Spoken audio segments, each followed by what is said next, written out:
Sejarah juga mencatat dengan air mata dan darah. Maka dikirimlah 4.000 pasukan di bawah pimpinan Umar bin Sa'ad bin Abi Waqqas. Assalamualaikum warahmatullahi wabarakatuh. Kekejaman Khalifah Yazid bin Muawiyah.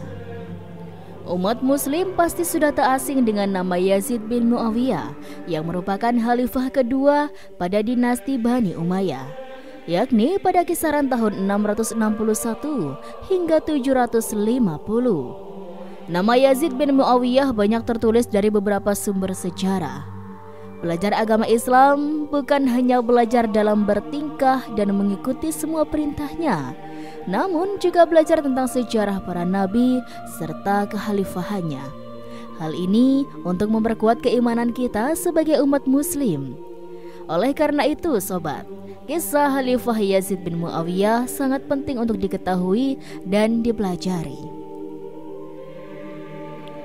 Yazid bin Muawiyah dilahirkan di Mekah pada tanggal 23 Juli 645 Masehi. Ia merupakan putra dari Muayyah bin Abu Sufyan yang telah dulu menjadi khalifah pada era Bani Umayyah. Untuk ibunya sendiri bernama Masyun bin Bahdal yang merupakan putri dari tokoh penting Banu Kalb.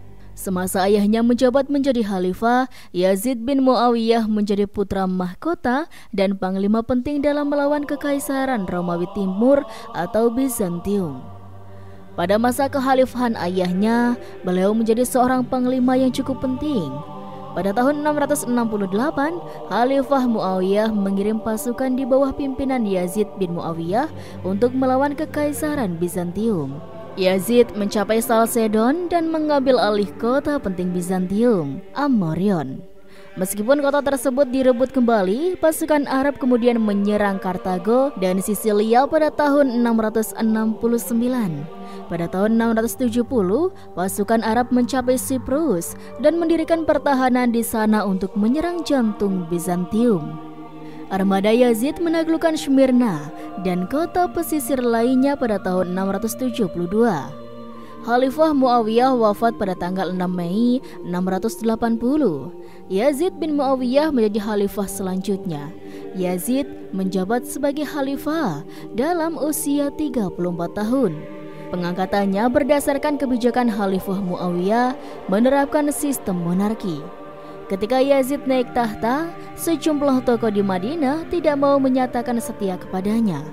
Tokoh yang terang-terangan tidak setia kepadanya adalah adik Hasan, Husain bin Ali, dan Abdullah bin Zubair. Selain itu, juga banyak penduduk Islam yang tidak menyukainya karena pemindahan kekuasaan yang tidak sesuai dengan budaya Arab saat itu, dan gaya hidup dari Yazid dianggap tidak pantas karena suka bermewah-mewahan dan mabuk. Selama berkuasa, Yazid bin Muawiyah mencoba melanjutkan kebijakan ayahnya dan menggaji banyak orang untuk membantunya. Ia memperkuat struktur administrasi khalifah dan memperbaiki pertahanan militer Syria, basis kekuatan Bani Umayyah. Sistem keuangan diperbaiki. Bahkan ia juga mengurangi pajak beberapa kelompok Kristen dan menghapuskan konsesi pajak yang ditanggung orang-orang Samara sebagai hadiah untuk pertolongan yang telah disumbangkan di hari-hari awal penaklukan Arab. Ia juga membayar perhatian berarti pada pertanian dan memperbaiki sistem irigasi di oasis Damaskus. Selama kepemimpinan Yazid bin Muawiyah, banyak penolakan yang dihadapi olehnya. Penolakan tersebut dari kaum Syiah yang telah membaiat Husain bin Ali di Kufah sebagai khalifah sepeninggal Muawiyah. Penolakan tersebut mengakibatkan peperangan di Karbala yang menyebabkan terbunuhnya Husain bin Ali, anak dari Ali bin Abi Thalib. Selain itu, sobat, Yazid bin Muawiyah juga menghadapi pemberontakan di Mekah dan di Madinah dengan keras. Kaum Ansar di Madinah mengangkat Abdullah bin Hanzalah dan kaum Mekah yang mengangkat Abdullah bin Muti, serta penduduk Mekah yang mengangkat Abdullah bin Zubair sebagai pemimpin tanpa pengakuan terhadap kepemimpinan Yazid bin Muawiyah. Semasa kepemimpinan Yazid bin Muawiyah, pemerintah dinasti Umayyah menghadapi pemberontakan dari Mekah dan Madinah. Selain itu, pemberontakan juga dilakukan oleh golongan Syiah. Hal ini menyebabkan rusaknya dinding Ka'bah. Peristiwa tersebut merupakan aib bagi pemerintah Yazid bin Muawiyah. Penduduk Madinah memenjarakan kaum Umayyah dan mengusirnya. Terjadilah peperangan antara pasukan Yazid bin Muawiyah yang dipimpin oleh Muslim bin Uqbah al-Muri dengan penduduk Madinah di Al-Hara. Dalam kisah kebengisan Khalifah Yazid bin Muawiyah dalam menghadapi oposisi, memang adanya mekanisme kontrol rakyat terhadap khalifah. Kekuasaan seorang khalifah menjadi mutlak. Sejarah menceritakan kepada kita, mereka yang menolak berbaiat dan mengkritik kekuasaan khalifah di masa lampau akan dihadapi dengan tindakan kekerasan. Kita akan menyimak bagaimana dua ulama besar Ahlus Sunnah wal Jamaah, yaitu Imam At-Tabari dan Imam As-Suyuti bertutur mengenai khalifah ketujuh, yakni Yazid bin Muawiyah, khalifah kedua dalam masanya Bani Umayyah. Kalau secara keseluruhan, Khalifah ketujuh Yazid meraih kekuasaan lewat penunjukan ayahnya, yaitu Khalifah Muawiyah. Tindakan ini melanggar kesepakatan antara Muawiyah dan Sayyidina Hasan, di mana seharusnya dibentuk semacam Dewan Suro, seperti yang sebelumnya dilakukan Khalifah Sayyidina Umar bin Khattab untuk memilih Khalifah. Muawiyah mengabaikannya dan malah menunjuk Yazid sebagai putranya sendiri. Ketika tersebar berita wafatnya Muawiyah, Yazid yang dibaiat oleh penduduk Syam sebagai khalifah mengirim surat kepada gubernur Madinah yang bernama Al-Walid bin Utbah bin Abu Sufyan, masih sepupunya Yazid, untuk meminta ketika tokoh menyatakan pembayatan kepada Yazid. Ketiga tokoh itu adalah Sayyidina Husain bin Ali bin Abi Thalib, cucu Rasulullah SAW, sahabat Abdullah bin Zubair bin Awam, cucu Khalifah pertama Abu Bakar dari jalur Asma, dan Abdullah bin Umar, putra Khalifah kedua Sayyidina Umar bin Khattab radhiyallahu an. Ketiga tokoh ini dipastikan akan masuk ke dalam Dewan Suro seandainya Muawiyah membentuknya. Dan menurut Imam At-Tabari, kecil kemungkinan ketiganya akan memilih Yazid sebagai khalifah. Itulah sebabnya pernyataan baiat mereka dikejar oleh Yazid. Sahabat Abdullah bin Umair dilaporkan menjawab secara diplomatis. Beliau adalah orang yang netral dan tidak memihak sana, tidak memihak sini. Beliau berkata, "Kalau semua penduduk Madinah sudah menyatakan baiatnya kepada Yazid, baru aku akan membaiatnya." Sayyidina Husain menemui Gubernur Al-Walid yang duduk mendampingi Marwah bin Hakam, dan kedua orang itu meminta Sayyidina Husain untuk berbaiat. Sayyidina Husain dilaporkan mengatakan, "Kenapa aku harus menyatakan baiat secara rahasia di depan kalian? Biarkan aku menyatakan di depan umum bersama penduduk Madinah." Kedua tokoh di atas mencoba menawar dan mengulur waktu, dan tokoh yang ketiga adalah Abdullah bin Zubair menolak sangat tegas mendatangi Gubernur Al-Walid dan memilih bersembunyi di kediamannya. Abdullah bin Zubair kemudian pergi diam-diam ke Mekah.